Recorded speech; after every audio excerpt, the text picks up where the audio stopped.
কিয়ামতের মাঠে সাক্ষাৎ হবে। সেদিন তিনি বলবেন, তোমরা আমার সুন্নাত আমল করেছিলে, আমি তোমাদের জন্য শাফাত করবো আজকে আল্লাহর কাছে। আল্লাহ, তুমি আমাদেরকে মুহাম্মাদী শাফাতের অধিকারী করার তৌফিক দান করো। তুমি আমাদেরকে তার শাফাতের অধিকারী হওয়ার তৌফিক দান করো। আমরা যেন কাফের মুনাফিকে না মরি, যুক্তি দিয়ে এড়িয়ে যে হাদিসকে যেন অস্বীকার না করি। হাদিস জানার পরেও হাদিসকে এড়িয়ে যাওয়ার মতো নেই, বদভ্যাস যেন আল্লাহ পাক আমাদের মধ্যে না দেন। বহু আলেম ওলামা আজকে পথভ্রষ্ট, খালি বেশি বুদ্ধিমান হওয়ার কারণে, অতি বুদ্ধি হওয়ার কারণে হাদিসকে এড়িয়ে চলে যাচ্ছে তারা। ফলে এমনকি প্রতিটি ক্ষেত্রেই দেখবেন আপনারা সাধারণ মানুষ কোনো গোলমাল করে না, গোলমাল সব মাওলানা সাহেবই করে। অতএব খুব সাবধান। আহলে হাদিসের আকীদার সঙ্গে অনুযায়ী আকীদা মৌলিক পার্থক্য এখানে। যখন হাদিস সামনে চলে আসবে সমস্ত যুক্তি বাতিল হয়ে যাবে। যুক্তি দিয়ে কখনো হাদিসটা আপনি শেয়ার করতে পারবেন না। অবশ্য যুক্তি দিয়ে একটা ইটকে সোনা বানানো যায়, কিন্তু ওহী তৈরি করা যায় না। ওহী আল্লাহর পক্ষ থেকে নাজিল হয়।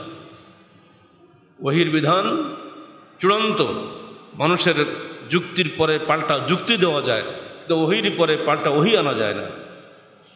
ওহীর বিধান প্রতিষ্ঠার জন্য বাংলার জমিনে কাজ করে যাচ্ছে আহলে হাদিস বাংলাদেশ, বাংলাদেশ আহলে যুব সংঘ, যারা তাদের সাথী কর্মীর ভাইরা আছে, সবার প্রতি আমাদের, তাদের জন্য আমাদের দোয়া থাকবে প্রাণ ভরা।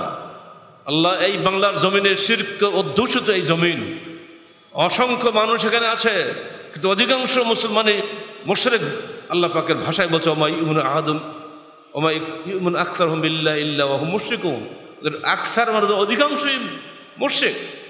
সারা পৃথিবীর অধিকাংশ মুসলমানই মুশরিক। নানাভাবে তারা শিরক করে চলে যাচ্ছে, বুঝে তারা সবই, আমাদের চেয়ে বড় বড় জ্ঞানী লোক তারা, কিন্তু ঈমানের যোগ্যতা আল্লাহ পাক বিশেষ বিশেষ লোকদেরকে বাছাই করে নেন। আল্লাহু ইয়াস্তাফি মিনাল মালায়েকাতি রাসূলুহু ওয়া মিনান নাস। আল্লাহ পাক ফেরেশতাদের মধ্যে, মানুষের মধ্যে লোক বাছাই করে নেন। আল্লাহু ইয়াখতাসসু বিরাহমাতিহি মান ইয়াশা। তিনি তার রহমতের জন্য যাকে খুশি খাস করে নেন।